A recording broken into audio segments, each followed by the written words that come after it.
Most people think powerful people are the ones with the perfect comeback, the perfect explanation, the perfect defense, the perfect way to prove everyone wrong. But if you've ever watched someone with real influence, you'll notice something strange.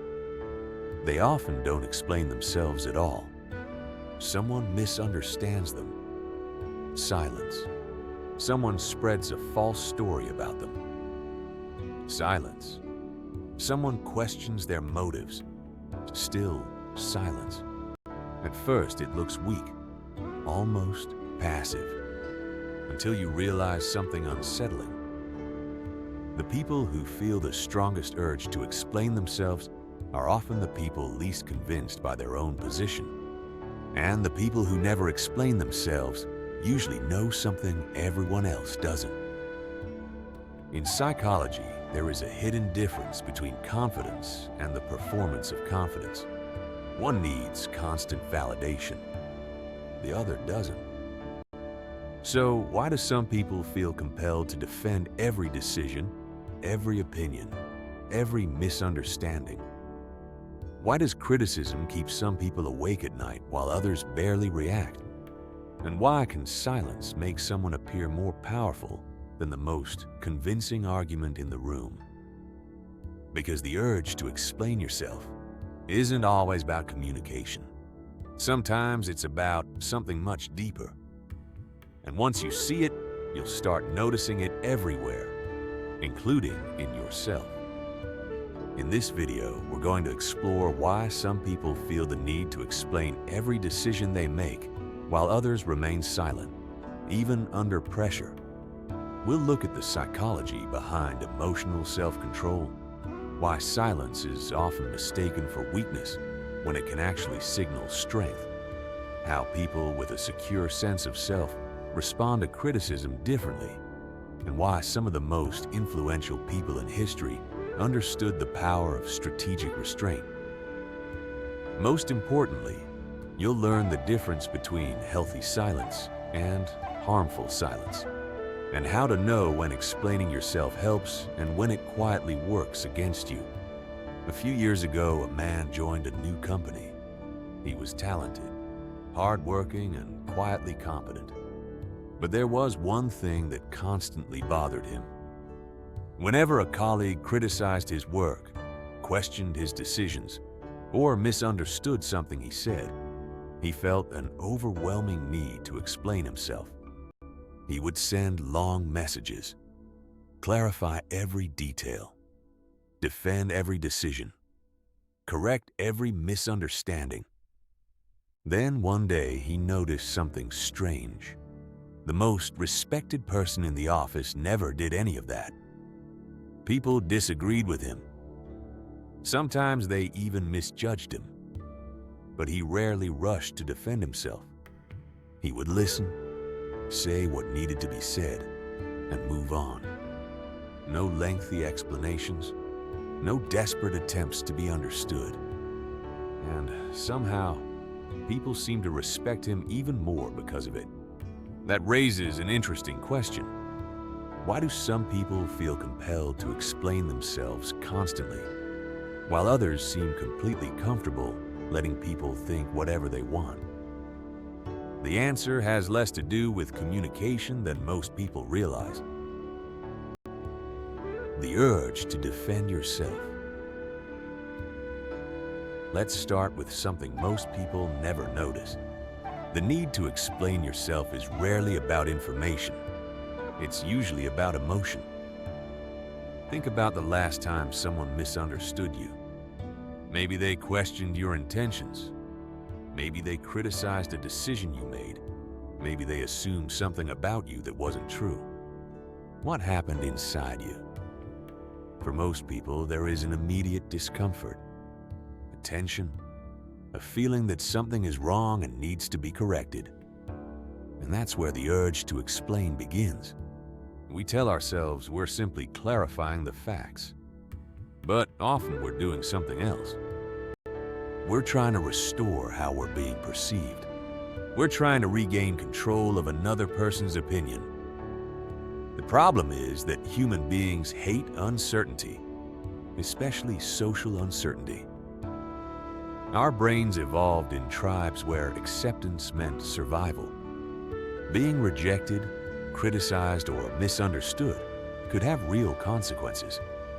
So when someone forms a negative opinion of us, part of the brain interprets it as a threat, not a physical threat, a social threat. And social threats activate many of the same emotional systems as physical danger. That's why a simple comment online can ruin someone's entire day. That's why a misunderstanding can replay in your head for hours. Your nervous system isn't responding to facts. It's responding to perceived danger. This is why some people write 10 paragraphs trying to explain something that never needed 10 paragraphs. They're not trying to communicate. They're trying to relieve anxiety. And once you see this, you'll notice something surprising. The strongest urge to explain yourself often appears when you're emotionally attached to how someone sees you. Which brings us to something counterintuitive. The people who appear the strongest are often the people least concerned with controlling every perception. Why silence looks powerful.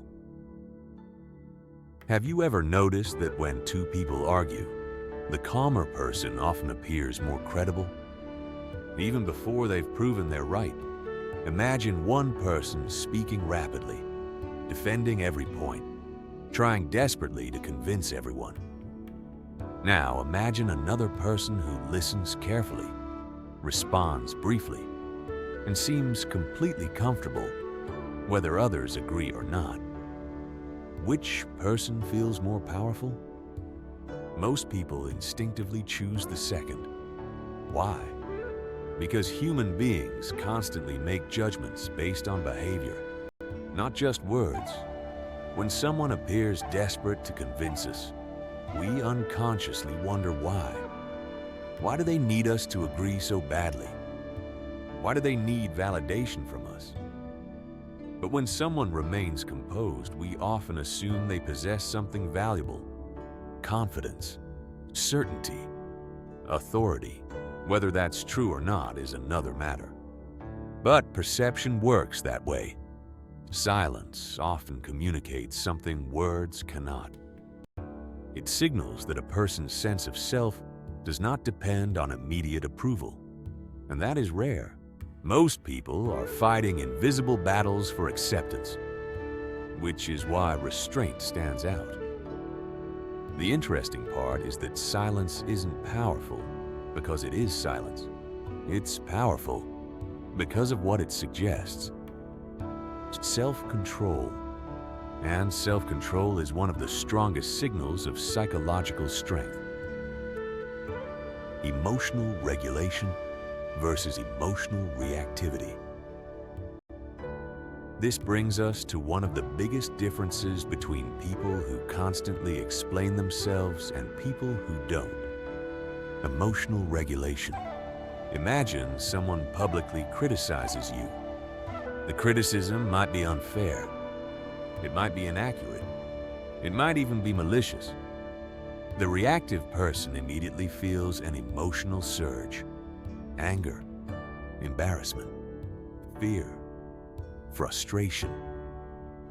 And because the emotion feels urgent, they act urgently.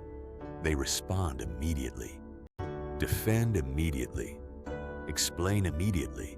The problem is that emotions create tunnel vision. When you're emotionally activated, your brain becomes focused on immediate relief, not long-term outcomes. The regulated person experiences the same emotion. That's important. They aren't emotionless. They aren't immune. They simply create space between feeling and action. That space changes everything. Instead of asking, "How do I make this feeling stop?" they ask, "What response serves me best?" Those are very different questions. One is driven by emotion. The other is driven by intention. And that small gap between stimulus and response is where real power lives. Many people think confidence means never feeling triggered. It doesn't.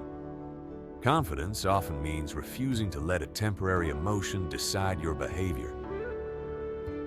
The secure self-image principle. Now we arrive at what may be the deepest reason some people rarely explain themselves. They already know who they are. Think about it. If someone calls a professional musician untalented, does the musician suddenly forget how to play? If someone calls an experienced surgeon incompetent, does decades of experience disappear? Of course not. Because their identity isn't built on a stranger's opinion. People with a secure self-image operate differently. They don't need every room to agree with them. They don't need every critic corrected. They don't need every misunderstanding fixed. Not because they are arrogant, but because their identity comes from within. Many people spend their lives trying to collect evidence that they are enough. Enough approval. Enough praise. Enough agreement. Enough validation. It's almost like carrying around an invisible bucket and asking every person you meet to pour a little self-worth into it. A compliment fills it. A criticism empties it. A like on social media fills it. A rejection empties it. A promotion fills it. A setback empties it. And because the bucket is in other people's hands, emotional stability becomes impossible. You are constantly reacting to whatever the world gives you that day. But people with a secure sense of self play a different game. Instead of asking, "How do people see me?" they ask, "Do my actions align with who I want to be?" Notice the difference. One question depends on other people. The other depends on personal integrity. And this is where many people misunderstand confidence. Confidence is not believing you're better than everyone else. Confidence is trusting your own evaluation of yourself more than the random opinions of strangers. That's why secure people can listen to criticism without collapsing. If the criticism is true, they learn from it. If the criticism is false, they move on. Neither outcome threatens their identity. In psychology, this is sometimes called having an internal locus of evaluation. The standards that guide your life come primarily from within, rather than from the reactions of other people. And once that happens, something fascinating begins to occur. The urge to explain yourself starts disappearing, not because you've become cold, not because you don't care, but because you no longer feel responsible for managing everybody else's perception of you. You realize something most people spend years trying to learn. Being misunderstood is uncomfortable, but it is not dangerous. And the moment you stop treating misunderstanding like a threat, you stop feeling the need to defend yourself at every opportunity. And the moment you stop treating misunderstanding like a threat, you stop feeling the need to defend yourself at every opportunity. But understanding this internally is only half the equation. Because even when people develop a stronger sense of self, they still face a difficult decision. Just because you can explain yourself doesn't mean you should. Just because you have the perfect response doesn't mean giving it will improve the situation. This is where another psychological skill comes into play: strategic restraint. And this may be one of the most underrated forms of power a person can develop. Strategic restraint, the power most people miss. There is another reason powerful people often explain less. They understand something most people don't. Not every battle deserves your energy. Imagine trying to correct every false assumption someone has about you. Every criticism, every rumor, every misunderstanding. you would spend your entire life defending yourself. And here's the paradox. The more energy you spend trying to manage perceptions, the more those perceptions begin to manage you. This is why strategic thinkers often choose restraint, not because they're afraid, because they're selective. They understand that attention is a resource, time is a resource, energy is a resource. And spending those resources trying to control every opinion is usually a losing game. Abraham Lincoln understood this better than most. When he was angry with someone, he would often write what historians call a hot letter, a brutally honest letter expressing every frustration he felt, every criticism, every disappointment, every accusation. But then he would do something unusual. He wouldn't send it. The letter had already served its purpose. It helped him process the emotion without allowing the emotion to control his actions. Lincoln understood something many people never learn. Just because you feel compelled to say something doesn't mean you should. Sometimes the most powerful response is the response nobody ever sees. You can see this principle play out in everyday life too. Imagine two employees in the same workplace. The first spends hours defending every decision. Every mistake comes with a long explanation. Every piece of feedback becomes an argument. Every misunderstanding requires another meeting. The second employee listens, makes adjustments when necessary, speaks when there is something useful to add, then quietly gets back to work. 6 months later, which person do you trust more? Usually it's the second, not because they never make mistakes, but because they aren't constantly trying to manage how they are perceived. Their competence speaks for them, and over time, competence is far more convincing than self-defense. Some misunderstandings disappear on their own. Some critics reveal themselves over time. Some accusations collapse under reality. Warren Buffett has spent decades being criticized. During market crashes, people have called him outdated. During periods when his investments underperformed, critics claimed he had lost his touch. Yet one of the most remarkable things about Buffett is how rarely he seems concerned with winning every public argument. Instead of defending himself against every criticism, he focuses on what he believes will matter years from now. His results become the explanation, and that's often how genuine confidence works. It doesn't rush to prove itself today, because it trusts that reality will reveal the truth eventually. And some people are committed to misunderstanding you, no matter what explanation you provide. That's a difficult lesson, but it's an important one. Because there are people who aren't seeking understanding. They're seeking conflict. No explanation will satisfy them because satisfaction was never their goal.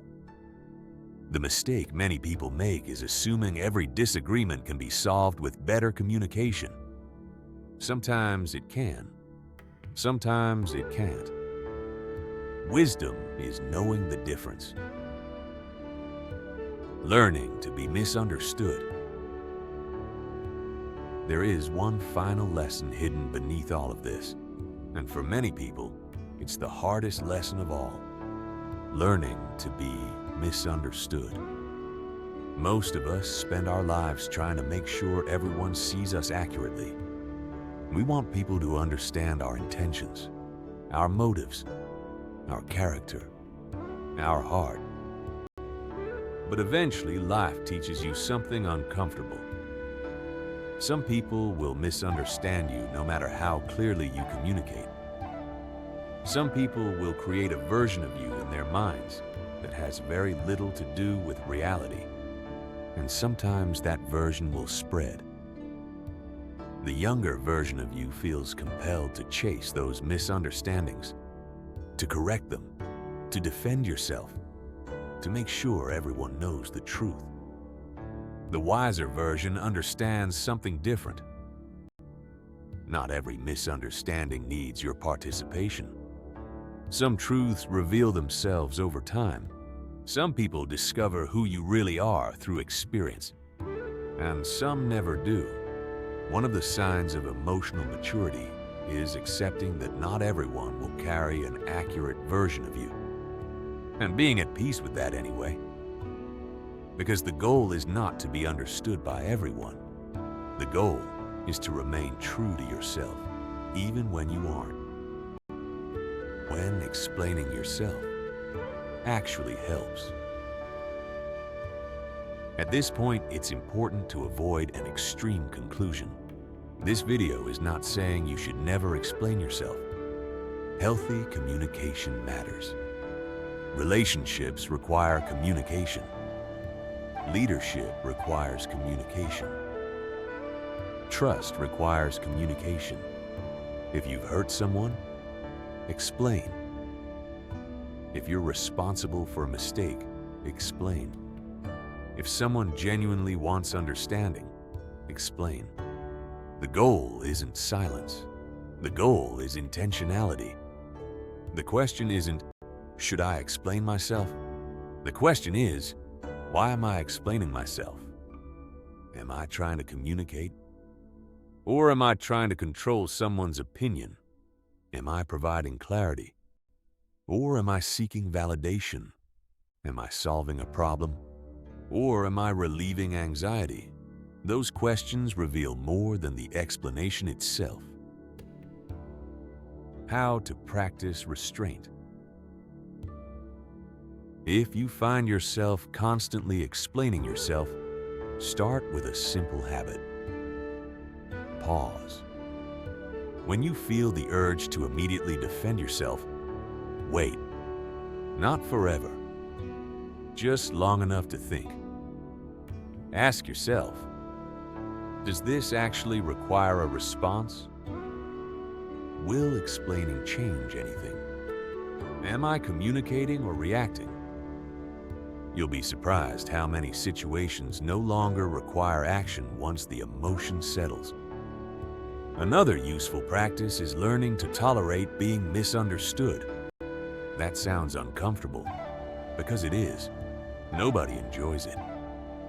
But maturity often means accepting that some people will misunderstand you, regardless of how clearly you explain yourself. And that's okay. Your job is not to control every perception. Your job is to live in alignment with your values. Over time, behavior speaks louder than explanations ever could. Closing insight. Perhaps the greatest shift happens when you realize something simple. You do not need to attend every argument you're invited to. You do not need to correct every misunderstanding. You do not need to convince every person. The people who never explain themselves aren't necessarily smarter. They aren't necessarily more successful, and they certainly aren't always right. But many of them have learned a lesson that takes others years to understand. Your peace becomes much more valuable when you stop trading it for approval. And sometimes the strongest statement you can make is no statement at all. If you've ever struggled with being misunderstood, let me know in the comments. I'd be curious to know whether you're the kind of person who explains yourself too much, or whether you've learned to let your actions speak for you. And if you've made it this far, there's something interesting I've noticed. Many of the people who rarely explain themselves also tend to have another trait. They're unusually aware of other people, aware of social dynamics, aware of details most people completely missed. But that heightened awareness comes with a hidden cost, because sometimes the people who notice everything end up carrying a psychological burden that most people never see. And that's exactly what we explore in this video right here. The psychology of people who are too aware.